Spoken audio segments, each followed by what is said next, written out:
I welcome to all in the recorded session of power distribution and utilization. आज के record session lecture में हम discuss करेंगे what's the main difference between AC and DC transmission line. तो start करते हैं sir. The most difficult difference between AC and DC transmission line is that the AC transmission line uses three conductors for power transmission, whereas the DC transmission line requires two conductors.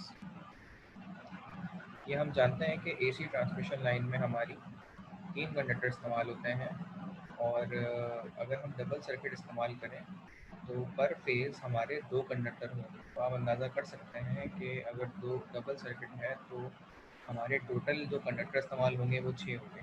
अब अगर हम बात करें DC transmission line की, तो DC transmission line में हमारे दो कंडक्टर इस्तेमाल होते हैं जो कि हम उन्हें कहते हैं positive and negative.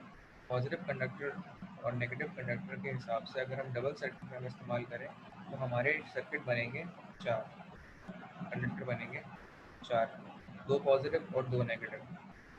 Double circuit हम इस्तेमाल क्यों करते हैं?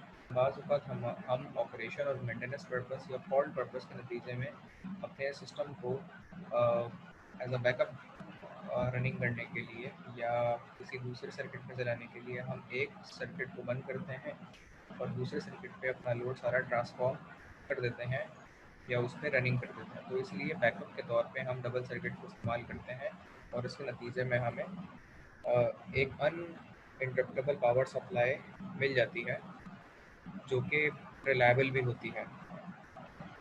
अच्छा जी, इसके बाद अगर हम आगे बात करें डीसी ट्रांसमिशन और एसी ट्रांसमिशन के अंदर, the other difference between AC and DC transmission lines are explain below in the comparison chart. तो एक कंपैरिजन ऑफ चार्ट हमें बताया जाएगा जिसमें हम ये अंदाज़ा कर सकते हैं उसे देखकर कि एसी हमारे लिए मोर रिलायबल है या डीसी हमारे लिए मोर रिलायबल है. लेकिन ये साथ ही साथ मैं बताता चलूँ आप सब लोगों को कि आप अगर एसी के ऊपर बात करें या डीसी के ऊपर बात करें तो सिस्टम रिलायबिलिटी आपकी एसी में है, डीसी में नहीं, क्योंकि आपका पूरा सिस्टम, पूरे मुल्क का सिस्टम एसी में चल रहा है from generation to at the end of utilization. और यहाँ के जो सिग्नल है वो एसी पे होने की वजह से आप डीसी के अंदर चीज़ें इस्तेमाल नहीं कर सकते, डीसी के अंदर चीज़ें चला नहीं सकते. इसका ये मतलब नहीं है कि अगर हम अपने घर में डीसी का 12 वोल्ट का फ़ैन चला रहे हैं तो उसका सॉकेट भी घर में होना चाहिए. तो ये पॉसिबल नहीं है, क्योंकि हमारी जो एक सस्टेनेबल, प्रोफेशनल और अनइंटरप्टेबल सप्लाई है वो रिलाई करती है एसी के ऊपर. डीसी की रिलायबिलिटी उस तरह पे नहीं है जिस तरह हम उसे एसी में लेना चाहते हैं. तो ये रिलायबिलिटी सिर्फ एसी में मौजूद है क्योंकि उसके distribution, sub station, grid station, generating station सब मौजूद हैं. डीसी का कोई सेटअप नहीं है, इसीलिए हम डीसी का generating station, grid station, sub station, distributing station और सेकेंडरी लेवल पे सब स्टेशन, डिस्ट्रीब्यूटिंग स्टेशन जो मज़ीद होते हैं वो सब मौजूद ना होने की वजह से उसका नेटवर्क मौजूद नहीं है मुल्क में और ज़्यादातर ममालिक में. इसीलिए उसकी सस्टेनेबल लेवल और सेफ्टी की वजह से हम डीसी को इस्तेमाल नहीं करते और प्रेफरेंस ही एसी को दी जाती है. और यही वजह है कि हम एसी को एक सस्टेनेबल और अनइंटरप्टेबल पावर सप्लाई काउंट करते हैं. इसी के बिहाफ पे अगर आप आगे बात करें, the transmission line as a close system through which the power is transferred from generating station to the consumers. The transmission line are categorized into three categories. Transmission line जो AC की होती है उसे categorize किया गया है 3 section के ऊपर. नंबर 1 है जी शॉर्ट ट्रांसमिशन लाइन, और इसकी जो लेंथ होती है वो 80 किलोमीटर तक तवील होती है. अगर हम बात करें मीडियम ट्रांसमिशन लाइन की तो इसकी लेंथ आपकी 80 किलोमीटर से 200 किलोमीटर तक होती है. लॉन्ग ट्रांसमिशन लाइन जो हमारी होती है ये आपकी 150 किलोमीटर से ऑनवर्ड होती है. हमारे शहर के अंदर अमूमन जो NKI ग्रिड से लेके या हफ्तो पावर प्लांट से लेके जामशोरो ग्रिड तक जो ट्रांसमिशन लाइन HVAC की है या extra high voltage alternating current की ट्रांसमिशन लाइन है वो 1730 किलोमीटर तवील है. द सपोर्ट कंडक्टर्स, और इसके लिए जो इक्विपमेंट्स हमें रिक्वायर्ड होती है, the support conductor, conductor, insulator, cross arms and clamp, fuses and isolating switches, faceplate, etc. are the main component of the transmission line. तो ये component इस्तेमाल होते हैं ट्रांसमिशन लाइन के पर्पस के लिए। तो इसमें कंपैरिजन ऑफ चार्ट की अगर हम बात करें कि एसी ट्रांसमिशन या डीसी ट्रांसमिशन में कौन बेस्ट है, तो इससे पहले मैं बताता चलूँ कि डीसी ट्रांसमिशन जो हमारी लाइन है वो सी पैक के ताबन से हमारे दो प्रोजेक्ट मुल्क में लगने थे। उनमें से एक जो प्रोजेक्ट है वो सिंध में लगना था, फ्रॉम मिटियारी टू लाहौर फैसलाबाद तक। तो डीसी ट्रांसमिशन लाइन का उसके ऑपरेटिंग लेवल अगर मैं गलत नहीं हूँ तो 500 केवी या 600 केवी के ऑपरेटिंग वोल्टेज हैं। पहली पाकिस्तान की डीसी ट्रांसमिशन लाइन सिंध के अंदर लगी है। इसके अलावा जो एक और प्रोजेक्ट है वो शायद गवादर के अंदर कोई डीसी ट्रांसमिशन लाइन का प्रोजेक्ट लगना है, और सी पैक के ताबन से उसकी मुझे कंप्लीट डिटेल पता नहीं है कि वो क्या है क्या नहीं है। लेकिन एसी डीसी ट्रांसमिशन लाइन की जो मिटियारी से लाहौर फैसलाबाद की है वो मैंने आप लोगों को यहाँ पे बता दी है। हमारा डीसी ट्रांसमिशन का नेटवर्क मुल्क में मौजूद है, लेकिन वो जस्ट ट्रांसमिशन लाइन के हद तक है। इसका ये मतलब नहीं है कि उसका जनरेटिंग स्टेशन भी डीसी का हो, ग्रिड स्टेशन, ट्रांसमिशन नेटवर्क, और साथ ही साथ जो जो डिस्ट्रीब्यूटिंग स्टेशन और सेकेंडरी प्राइमरी लेवल के ऊपर सब स्टेशन डिस्ट्रीब्यूशन स्टेशन होते हैं, वो पूरा नेटवर्क कोई मौजूद नहीं है। हम जस्ट डीसी ट्रांसमिशन लाइन को फुलफिल कर रहे हैं, वो भी एक नेटवर्क के ज़रिए से, जो कि पर्टिकुलरली हमें हाई होके मिल जाते हैं और उसे हम इस्तेमाल करते हैं। हमेशा याद रखें कि जो कंपैरेटिवली नेटवर्क जिसका बहुत टाइम से चलता हुआ आ रहा है, वो कामयाबी भी उसकी है। वो नेटवर्क जिसके बारे में आप बहुत ज़्यादा ख्वाहिश रखते हैं, तो बहुत फ़ायदा सुनते हैं, अगर उसका नेटवर्क मौजूद नहीं है या उसके ऊपर काम नहीं हुआ हुआ, तो आपको बहुत ज़्यादा मुल्क में नज़र नहीं आएगी। कंपैरिजन ऑफ चार्ट की तरफ चलते हैं। तो ये कंपैरिजन जो है वो एसी ट्रांसमिशन लाइन और डीसी ट्रांसमिशन लाइन का एक दूसरे से है, और इनमें खासियत बताई जा रही है। नंबर वन है जी नंबर ऑफ कंडक्टर्स। तो नॉमिनल लेवल पे एसी ट्रांसमिशन लाइन में 3 कंडक्टर इस्तेमाल होते हैं, जबकि डीसी ट्रांसमिशन लाइन में 2 कंडक्टर इस्तेमाल होते हैं। एसी ट्रांसमिशन लाइन में जो 3 कंडक्टर हैं वो 3 लाइन L1 L2 L3 होते हैं, जबकि डीसी ट्रांसमिशन लाइन में जो कंडक्टर इस्तेमाल होते हैं वो आपके फेज और न्यूट्रल, पॉजिटिव एंड नेगेटिव होते हैं। एसी ट्रांसमिशन लाइन में इंडक्टेंस एंड सर्जेस जो होते हैं वो होते हैं, जबकि डीसी ट्रांसमिशन लाइन में नहीं होते। Voltage drop AC transmission line में ज़्यादा होता है, जबकि डीसी ट्रांसमिशन लाइन में वोल्टेज ड्रॉप नहीं होता। Skin effect, eddy current, hysteresis losses, core losses, conductor losses, और कोरोना इफेक्ट, ये सब मौजूद होता है एसी ट्रांसमिशन लाइन में, लेकिन डीसी में नहीं होता, क्योंकि ये सारे डिपेंडेंट, मेजॉरिटी जो है वो फ्रिक्वेंसी डिपेंडेंट है। स्किन इफेक्ट, कोरोना इफेक्ट, और आपका जो एक और इफेक्ट होता है, उसका नाम मैं भूल गया हूँ, मैं देख लेता हूँ यहाँ पे, वो मिल जाएगा।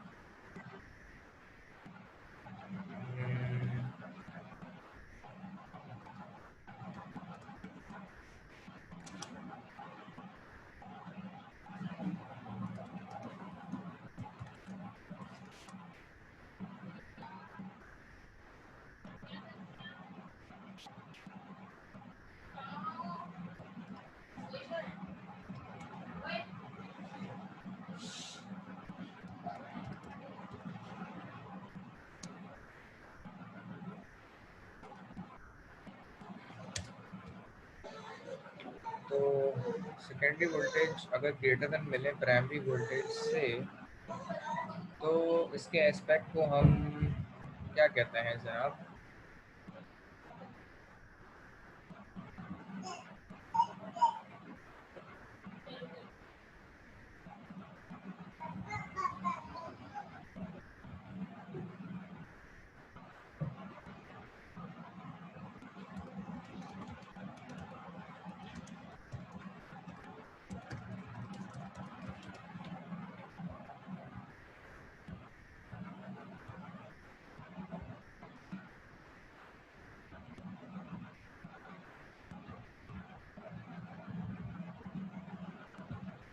फिलहाल मेरे जहन में अभी नाम नहीं आ रहा, लेकिन एक नाम होता है जो हमेशा मैं भूल जाता हूँ और पता करता हूँ।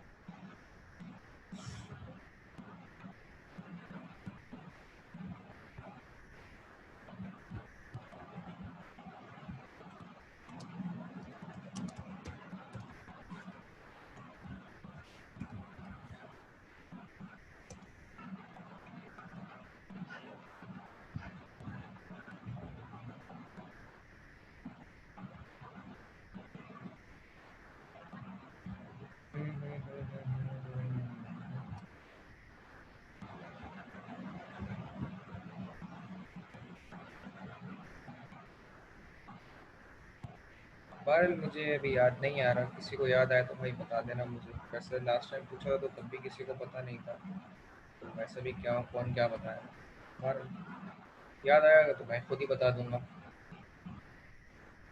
तो हम ये बात कर रहे थे कि जो स्किन इफेक्ट होता है वो अक्सर होता है एसी ट्रांसमिशन लाइन में, लेकिन डीसी ट्रांसमिशन लाइन में स्किन इफेक्ट अक्सर नहीं होता। नीड ऑफ इंसुलेशन जो है बहुत ज़्यादा रिक्वायर्ड है एसी के अंदर, लेकिन डीसी के अंदर आप जस्ट डिस्टेंस सेपरेशन दो कंडक्टर के दरमियान ज़्यादा कर दें, आपको इंसुलेशन की ज़रूरत ज़्यादा नहीं पड़ेगी। इंटरफेरेंस जो है वो ज़्यादा होती है एसी में, लेकिन डीसी में नहीं होती। कोरोना लॉसेस जो है, कोरोना इफेक्ट क्या होता है? कोरोना इफेक्ट हम कहते हैं कि आपके एसी ट्रांसमिशन लाइन के जो सस्पेंशन इंसुलेटर होते हैं, जिनके ऊपर कंडक्टर को हैंग किया जाता है, जिनसे कंडक्टर हैंग किया जाता है, तो डस्ट उन पर लग रही होती है। और नमी क्योंकि हमारे ट्रांसमिशन लाइन के टावर्स के ऊपर होती है शाम के वक्त, तो उस डस्ट पार्टिकल की वजह से एयर आयोनाइज होती है और नमी के नतीजे में आइंस बनते हैं, और बाकायदा हमें वो आइंस डिस्ट्रॉय होते हुए नज़र आते हैं और बाकायदा आवाज़ आ रही होती है ट्रांसमिशन लाइन बाज़ वक़्त अगर हम गुजरते हैं और वो आवाज़ ज़्ज़ करके आ रही होती है, तो ये कोरोना लॉसेस की निशानी होती है। तो ये होता है एसी में, लेकिन डीसी में नहीं होता। डायलैक्ट्रिक लॉस जो है एसी में होता है लेकिन डीसी में नहीं होता। सिंक्रोनाइजिंग स्टेबिलिटी की जो प्रॉब्लम है वो एसी में नहीं है, लेकिन डीसी में है। ये पहला एक मेन डिफरेंस है डीमेरिट डीसी ट्रांसमिशन लाइन का। कॉस्ट जो है वो एक्सपेंसिव है एसी, लेकिन डीसी उसके मुकाबले में चीप है। लेंथ ऑफ दी कंडक्टर जो है एक छोटी इस्तेमाल करनी पड़ती है आपने एसी में, जबकि ज़्यादा इस्तेमाल कर सकते हैं आप डीसी में। ये भी एक अच्छा प्रोविज़न है। रिपेयरिंग एंड मेंटेनेंस जो है वो एसी में इजी एंड इनएक्सपेंसिव है, जबकि डीसी के अंदर ये डिफ़िकल्ट है और एक्सपेंसिव है। ट्रांसफार्मर की अगर हम बात करें तो एसी के ऑपरेशन के लिए ट्रांसफार्मर रिक्वायर्ड है, लेकिन डीसी के ऑपरेशन के लिए ट्रांसफार्मर रिक्वायर्ड नहीं है। आपको डीसी के अंदर अगर ट्रांसमिशन करनी है तो आपको वोल्टेज ट्रांसफार्मर से पहले से ही बढ़ा के देने पड़ेंगे, क्योंकि डीसी का जो सिग्नल है वो ट्रांसफार्मर के ज़रिए काम नहीं करता। डीसी का ट्रांसफार्मर में काम करता है सिर्फ और सिर्फ एसी का सिग्नल। डीसी में ट्रांसफार्मर काम नहीं करता, इसीलिए डीसी के ट्रांसफार्मर भी नहीं आते। सो हम ये कह सकते हैं कि ट्रांसफार्मर की ज़रूरत डीसी ट्रांसमिशन लाइन के नेटवर्क के लिए नहीं है, लेकिन एसी के ट्रांसमिशन नेटवर्क के लिए ज़रूरत है transformer. Further more AC transmission line की अगर हम बात करें तो उसकी फुलफिलमेंट के लिए एक डिस्क्रिप्शन पढ़ लेते हैं। The AC transmission line is use for transmitting the bulk of power from generating to end consumer. तो एसी ट्रांसमिशन सिस्टम इस्तेमाल किया जाता है कि आप इलेक्ट्रिसिटी को जो जनरेट करते हैं वो जनरेटिंग स्टेशन से हमारे कंज्यूमर तक, कस्टमर तक प्रोवाइड करते हैं। यह मकसद है एसी ट्रांसमिशन लाइन का। और पूरा सिग्नल एसी ट्रांसमिशन लाइन में एसी से स्टार्ट होता है और एसी पे ही ख़त्म होता है। तो ये एक मेन फीचर है एसी ट्रांसमिशन लाइन का। The power is generated and generating station, power generating station में जनरेट होती है। The transmission line transmit the power from generating to consumer end. Transmission line जो आपकी लगी हुई होती है ये आपकी इलेक्ट्रिसिटी जनरेटिंग एंड से लेके कस्टमर के एंड तक प्रोवाइड करती है। इस ट्रांसमिशन लाइन के मुख्तलिफ सेक्शन बने हुए हैं जो यहाँ चार नज़र आ रहे हैं। The power is transmitted from one end to another with the help of step up and step down transformer. Power जो आप ट्रांसमिट करते हैं उसको पहले आपने स्टेप अप करना होता है और आखिर में जब आप यूज़ करने के एंड पे आते हैं तो आपको वहाँ पे स्टेप डाउन ट्रांसफार्मर रिक्वायर्ड होता है, जिसमें आपको वोल्टेज को मज़ीद स्टेप डाउन और मज़ीद स्टेप डाउन करना होता है, क्योंकि बहुत ज़्यादा हाई वोल्टेज आप नहीं ले सकते। फर्दरमोर डायग्राम की डिस्क्रिप्शन से इसको हम बात करते हैं और समझाते हैं। जनरेटिंग स्टेशन के अंदर जो आपके इलेक्ट्रिसिटी प्रोड्यूस होती है वो 11 केवी में होती है या 22 केवी में होती है। उसको आप अपने नेटवर्क सिस्टम के मुताबिक स्टेप अप करते हैं तो 11 केवी से डायरेक्टली 500 केवी में भी ट्रांसफॉर्म किया जा सकता है। आपको करती है ये चीज़ और एनकेआई ग्रिड को 500 केवी में देती है और एनकेआई ग्रिड 500 केवी को जामशोरो ग्रिड तक ट्रांसमिट करता है।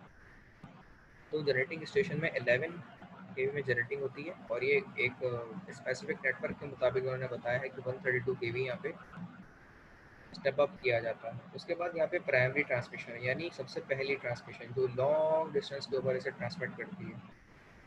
जब लॉन्ग डिस्टेंस पर ट्रांसमिशन हो जाती है तो 132 केवी को स्टेप डाउन करा जाता है 33 केवी के अंदर। 33 केवी जो है वो सेकेंडरी ट्रांसमिशन कहलाती है। 33 केवी से 11 केवी में अगेन ट्रांसमिशन की जाती है और ये आपकी प्राइमरी डिस्ट्रीब्यूशन कहलाती है। उसके बाद 11 केवी से 440 वोल्ट्स तक जो ट्रांसमिशन की जाती है वो आपकी सेकेंडरी डिस्ट्रीब्यूशन होती है। सेकेंडरी डिस्ट्रीब्यूशन जो आपकी होती है वो बसेस के ज़रिए से आप देन अपने कंज्यूमर को, मल्टीपल कंज्यूमर को, यूज़र को इलेक्ट्रिसिटी प्रोवाइड करते हैं जो इसको ले पाता है, देख पाता है। तो ये तरीका है एसी ट्रांसमिशन का, जिसमें सिग्नल एसी से चलता है और एसी तक पहुंचता है। तो एसी ट्रांसमिशन लाइन के अंदर ये चीज़ें इस तरीके से फुलफिल होती हैं। अब आते हैं हम डीसी ट्रांसमिशन लाइन की तरफ और उसके बारे में डिस्कशन करते हैं। डीसी ट्रांसमिशन लाइन जो आपकी होती है उसके अंदर इलेक्ट्रिसिटी जो ट्रांसफॉर्म की जाती है in DC transmission line, the mercury arc rectifier convert alternating current into the DC. अब मर्क्यूरी आर्क रेक्टिफायर जो है, अब इसमें होता यह है कि 11 केवी में जो सप्लाई जनरेट की जाती है उन्हें ट्रांसफार्मर के ज़रिए स्टेप अप किया जाता है। इसमें मेन डिफरेंस ये है डीसी ट्रांसमिशन के अंदर कि इलेक्ट्रिसिटी एसी में तो जनरेट होती है, लेकिन ट्रांसमिशन के लिए आपको ट्रांसफार्मर से स्टेप अप करना होता है एंड मर्क्यूरी आर्क रेक्टिफायर के अंदर एसी टू डीसी कन्वर्ट करना होता है। जब आपकी ट्रांसमिशन डीसी के लिए रेडी होती है तो आप फिर ट्रांसमिशन कर पाते हैं डीसी में। अच्छा, एसी से आप डीसी में कन्वर्ट करते हैं, डीसी से फिर एसी में कन्वर्ट करते हैं और फिर एसी को एंड तक यूज़ करते हैं। तो ये एक मेन चीज़ है कि अगर आप एसी ट्रांसमिशन के नेटवर्क को देखें तो आपका पूरा सिस्टम जनरेशन से यूटिलाइजेशन तक एसी में चलता है, लेकिन डीसी ट्रांसमिशन के नेटवर्क के लिए आपको इलेक्ट्रिसिटी एसी में मिलती है और आप मर्करी आर्क रेक्टिफायर के ज़रिए से उस एसी सिग्नल को डीसी में कन्वर्ट करते हैं। मर्करी आर्क रेक्टिफायर इसलिए क्योंकि ये टेक्नोलॉजी बहुत पुरानी है और पुराने पुराने से मुराद ये है कि ये डेवलप हुई थी starting of the 19th century के अंदर। तो उसके अंदर ये मर्करी आर्क रेक्टिफायर इस्तेमाल हुआ था जिसमें एसी टू डीसी कन्वर्ट करना बहुत आसान था। आसान तो नहीं कह सकते, लेकिन ये वाहिद एक टेक्नोलॉजी है जो हाई वोल्टेज ऑल्टरनेटिंग करंट को, even extra high voltage alternating current को ये कन्वर्ट कर देता है डीसी हाई वोल्टेज करंट के अंदर। मर्क्यूरी वो वाहिद सब्सटेंस है जो कि एक मीडियम के तौर पे इस्तेमाल होता है जिसका जो मेल्टिंग पॉइंट और फ्रीजिंग पॉइंट है वो बहुत ज़्यादा की रेंज ऑफ द लिमिट के ऊपर है। इसलिए हम ये कह सकते हैं कि मर्क्यूरी आर्क एक ऐसा रेक्टिफायर है जो कि extra high voltage alternating current के ऑपरेशन में परफॉर्म हो सकता है और large ultra high voltage alternating current के अंदर भी ये इस्तेमाल हो सकता है। फर्दर मोर अगर हम इसको बात करें तो आप जब डीसी ट्रांसमिशन कर लेते हैं तो डीसी ट्रांसमिशन करने के बाद मर्क्यूरी आर्क रेक्टिफायर से डीसी ट्रांसमिशन पूरी कर लेते हैं और उसके बाद आपने दोबारा से AC to DC to AC convert करना है। उसकी वजह क्या है? क्योंकि आपका पूरा नेटवर्क जो है वो एसी के ऊपर चल रहा है, क्योंकि आपके सब स्टेशन, डिस्ट्रीब्यूटिंग स्टेशन और उसके सेकेंडरी नेटवर्क्स हैं वो सब के सब डीसी के ऊपर चल रहे हैं।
हम बात कर रहे थे मर्क्यूरी आर्क रेक्टिफायर की, तो मर्क्यूरी आर्क रेक्टिफायर के अंदर जो खूबी होती है वो ये होती है कि वो उसे एक्स्ट्रा हाई वोल्टेज के अंदर भी AC टू DC ट्रांसफॉर्म कर सकता है।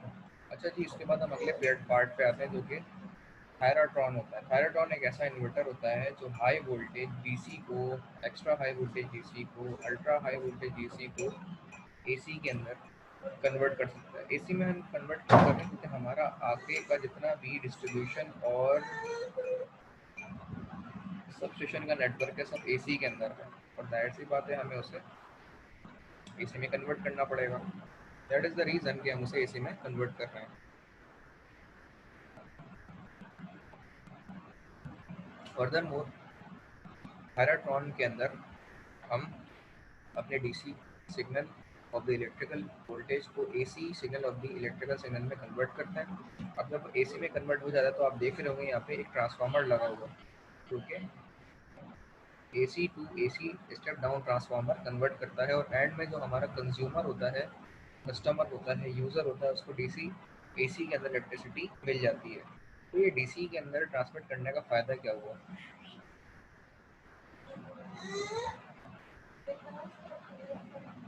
DC में ट्रांसमिट करने का फ़ायदा ये हुआ कि आपके जो ट्रांसमिशन लाइन के लॉसेस हैं वो काफ़ी हद तक कम और रिड्यूस हो जाता है।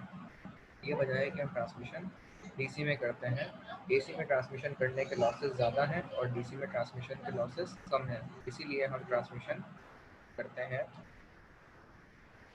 अपने DC में प्रेफर करते हैं।